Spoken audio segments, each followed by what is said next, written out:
کوئی خاص قسم کا شہد ہوتا ہے اس کی جو ایک طریقہ جیسے آپ کی ہوتی ہے نا کوئی چیز پکتی ہے تو کسی درخت سے وہ شہد بھی اس کو بولتے تھے اور اسی سے نبیز بھی بنتی ہے اس زمانے میں بنتی تھی جو بعد میں حرام تھی.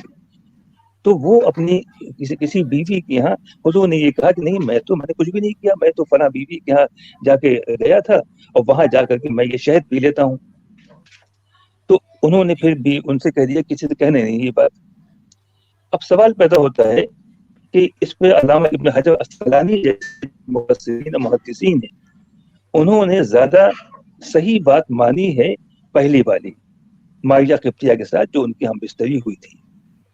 جی کچھ لوگوں نے یہ کوشش کی تطبیق دینے کی کہ دو الگ الگ واقعات ہوئے ہیں, شہد کا واقعہ بھی ایک ہوا ہے اور یہ والا ماریہ قبطیہ والا واقعہ بھی ہوا ہے.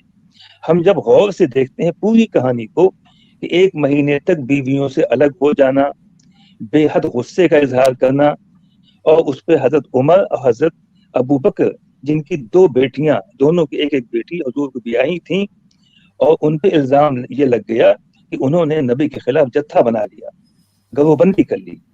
آ کر کے وہ غصہ ہوتے ہیں, اپنی بیٹیوں کو ڈانٹتے ہیں بری طرح سے اور دھمکی دیتے ہیں کہ ہو سکتا ہے کہ خدا اگر یہ نبی تم کو سب کو طلاق دے دیں تو خدا ان کو تم سے اچھی بیویاں دے دے.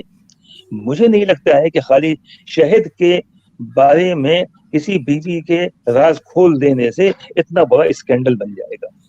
یہ ممکن ہی نہیں ہے.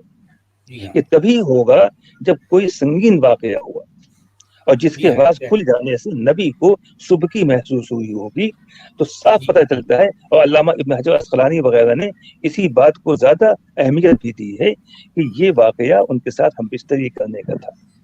اب اس کے بعد پھر بہت سی باتیں ہوتی ہیں کہ چونکہ بہت خوبصورت تھیں ماریہ قبطیہ. یہاں پر ایک اور نقطہ بھی جو ہے میں ایڈ کر دوں حمزہ بھائی کہ دیکھیں کہ خود قرآن کی جو آیتیں جو اس کا متن بتا رہا ہے, پہلی بات تو اس میں کہیں بھی شہد کا کوئی ذکر نہیں ہے, بالکل نہیں ہے. یہ 5 آیتوں میں شہد کا ذکر نہیں ہے. دوسری بات یہ ہے کہ پہلے ہی آیت میں تبتغی مرضات ازواجک کا لفظ آ کر خود بخود یہ بات کلیئر ہو گئی, بالکل کلیئر ہو جاتی ہے, بالکل کلیئر ہو جاتی ہے. اب یہاں شہد کی جو ہے یہ منہ شگافی کر کے اس طرح سے جو ہے یہ اس آیت پر پردہ پوشی کرنے کی جو ناکام کوشش کرتے ہیں ہمارے نام نہاد مترجمین, لیپا پوتی کر کے یہ ہمارے مفسرین اور مترجمین یہ دراصل ایک طرح کے جرم میں مبتلا ہیں. اسی لیے تو میں ان کو مجرمین کہتا ہوں. یہ سچ کو چھپاتے ہیں, سچ پر پردہ ڈالتے ہیں اور جو ہے جھوٹ کو ابھارتے ہیں. یہ مجرم ہے یقیناً. یہ مترجمین یہ مانتا ہوں اور یہ مفسرین. میں یہ سمجھا ہوں, میں مانتا ہوں کہ امام غزالی سے لے کر کے امام غازی, امام غزالی, مولانا مودودی صاحب, جتنے بھی لوگ ہیں آج کل کے, بلکہ جاوید غامدی صاحب, یہ سارے لوگ آج کے جو ایکس مسلم تنگ آ کر کے مذہب سے الگ ہوئے ہیں ان ایکس مسلموں سے کہیں زیادہ یہ لوگ ایکس مسلم تھے. جی ہاں, اندر سے اوپر سے اپنی عزت کو بنائے رکھنے کے واسطے, شہرت کمانے کے واسطے ان سب نے ڈرامہ ہے, دولت ہے یا اپنی جو ہے جو واہ ہے, اپنا منصب ہے, اپنا عہدہ ہے, اس کو بچانے کے لیے وہ جو ہے جھوٹ پر جو ہے ہمیشہ لیپا پوتی کرتے ہیں. جی ہاں, ان لوگوں نے یہ کیا ہے. تو ایک بات تو مجھے یہ عرض کرنی تھی. دوسری ایک اہم بات اور اسی میں ہے, میں صرف 1 منٹ اور لوں گا اگر آپ کی اجازت ہو تو. جی ضرور.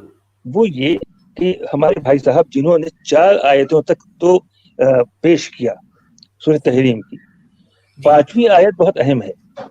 5ویں آیت یہ ہے کہ مولوی صاحب نے بھی لکھا ہے, مفسرین نے بھی لکھا ہے کہ 5ویں آیت جو ہے وہ ہے عسى ربه ان طلقكن ان يبدله ازواجا خيرا منكن مسلمات مؤمنات قانتات. بغیر لمبی سی یہ آیت چلی گئی. وہ یہ جملہ اس میں یہ ہے کہ ہو سکتا ہے کہ اگر نبی تم کو طلاق دے دیں تو خدا ان کو تم سے اچھی کنواری شادی شدہ اچھی نیک عورتیں جو ہے وہ عطا کر دے.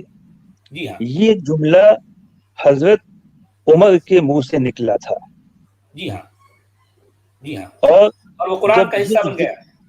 ہاں, اور مزے کی بات یہ ہے کہ یہاں پہ اللہ میاں نے قل بھی نہیں کہا کہ اے نبی تم کہہ دو, کہ ہو سکتا ہے کہ اگر میں طلاق دے دوں تو ایسا ایسا ہو جائے، جیسا حضرت عمر نے کہا تھا کہ عسى ربه ان طلقكن، اگر ہو سکتا ہے کہ نبی اگر تم کو طلاق دے دے تو ان کو تم سے اچھی بیویاں مل جائے، بعینہ، یہی جملہ بغیر قل کہے ہوئے قرآن کا حصہ بن گیا، قرآن کا حصہ بن گیا۔ یہ بات دوسرے لفظوں میں ہم ناقابل، یہ کہہ سکتے ہیں کہ یہ آیت یا اس طرح کی کئی آیتیں یہ اصل میں عمر کے الفاظ ہیں، خالی عمر نہیں، کئی جگہ عمر کے ہیں جن کو بولتے ہیں موافقات عمر، اس کے علاوہ کئی آیتیں اور بھی ہیں کہ جو کسی اور نے وہ جملہ اس کے منہ سے نکلا اور قرآن کا حصہ بن گیا۔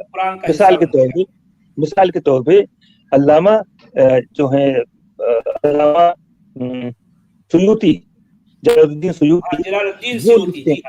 سیوطی، وہ لکھتے ہیں کہ حضور کی ایک بیوی کہتی ہیں کہ میں نے حضور سے کہا یا رسول اللہ یہ کیا بات ہے کہ جتنی کی نعمتیں ہیں، ہم چیزیں مردوں، جتنی تعریفیں ہیں وہ مردوں کی ہوتی ہیں، ہم عورتوں کا کہیں کسی پہ نہیں آتا۔ تو وہ بیوی یہ کہتی ہیں کہ اس کے چند ہی دن کے بعد میں نے سنا، گھر پہ میں کنگھا کرتی تھی تو میں نے سنا کہ حضور کی آواز آ رہی ممبر پر سے، اور حضور نے فرمایا کہ یا ایھا الناس ان اللہ تعالی یقول، اے لوگو اللہ کہتا ہے ان المسلمین والمسلمات والمؤمنین والمؤمنات والقانتین والقانتات والصادقین والصادقات والصابرین والصابرات والخاشعین والخاشعات والمتصدقین والمتصدقات والصائمین والصائمات والحافظین فروجہم والحافظات والذاکرین اللہ کثیرا والذاکرات۔ لمبی سی یہ ہے کہ اللہ تعالیٰ فرماتا ہے، اور آگے جو قرآن کی آیت پیش کی وہ یہ کہ بے شک مسلمان عورتیں، مسلمان مرد، نیک، اچھی، فلاں فلاں فلاں، اپنی شرمگاہوں کی حفاظت کرنے والے مرد اور عورتیں، کہ تمام کے تمام اللہ کے ہاں ان سب کو ان کے کاموں کا اجر ملے گا۔ یہ ان کی بیوی کا کہنا ہے کہ میں نے یہ خواہش ظاہر کی تھی، اس پر 2-3 دن کے بعد ہی حضور نے وہاں بیٹھ کر کے یہ جو ہے یہ آیت پوری تلاوت فرمائی اور قرآن کا حصہ بن گیا۔ اس جیسی اور بہت سی مجھے آیتیں ملی ہیں کہ جو کسی کے منہ سے، صحابی کے منہ سے نکلا اور وہ قرآن کا حصہ بن گیا۔ یہ آپ سے پوچھ سکتا ہوں میں، کون سی وائف تھی ان کی؟ سوری، ان کی وائف کا نام ابھی میں بھول گیا ہوں، میں نے مطالعہ کیا تھا، میرے پاس کہیں وہ سیف ہے کمپیوٹر میں، لیکن میں اس وقت بھول رہا ہوں۔ یہ حدیث میں ایک کہاں دیکھا آپ نے؟ یہ علامہ سیوطی نے یہ نقل کیا ہے اپنی کتاب الاتقان فی علوم بہت مشہور کتاب ہے الاتقان فی علوم القرآن، مشہور کتاب ہے، یہ 2 جلدوں میں کتاب ہے، اور یہ اس کا مطلب ترجمہ ہوتا ہے علوم قرآن جو ہیں ان میں اگر مہارت پیدا کرنی ہے تو اس کو پڑھیے آپ۔ الاتقان کا مطلب ہوتا ہے مہارت پیدا کرنا، الاتقان فی علوم القرآن۔ اور یہ اسلامک، یہ جامعہ ملیہ اسلامیہ، علی گڑھ مسلم یونیورسٹی وغیرہ میں اسلامک اسٹڈیز جو بچے ایم اے یا وغیرہ کرتے ہیں اس کورس میں یہ کتاب شامل ہے، اور جتنے مدرسے ہیں عربی زبان کے ان مدرسوں میں یہ کتاب مطالعے میں شامل ہے۔ آپ نے بہت خوبصورتی سے سب کو بیان کیا، ہم یہ باتیں کرتے رہتے ہیں لیکن آپ نے بڑے سلیقے کے ساتھ سب کو سمجھایا، اللہ آپ کو اس کا اجر خیر دے۔ بہت نوازش آپ کی، بس مجھے یہی بات عرض کرنی تھی، اس لیے میں حاضر ہو گیا تھا۔ میں بہت اچھا لگا حمزہ بھائی، آپ تشریف لائے اور اسی طرح سے آپ آتے رہیے، اور کوشش کروں گا، یعنی ہماری جو ہے رہنمائی ہوگی، اور جو ہے بہت سے لوگوں کو رہنمائی کہہ کے مجھے شرمندہ مت کریں، میں طالب علم ہوں اور طالب علم ہی رہنا چاہتا ہوں، بس آپ لوگوں کے ساتھ آپ آتے رہیے، ہم سب کو سیکھنے کا موقع ملے گا۔ آپ اپنی صحت کا خیال رکھیے حمزہ بھائی، بہت بہت شکریہ، آپ کا بہت شکریہ۔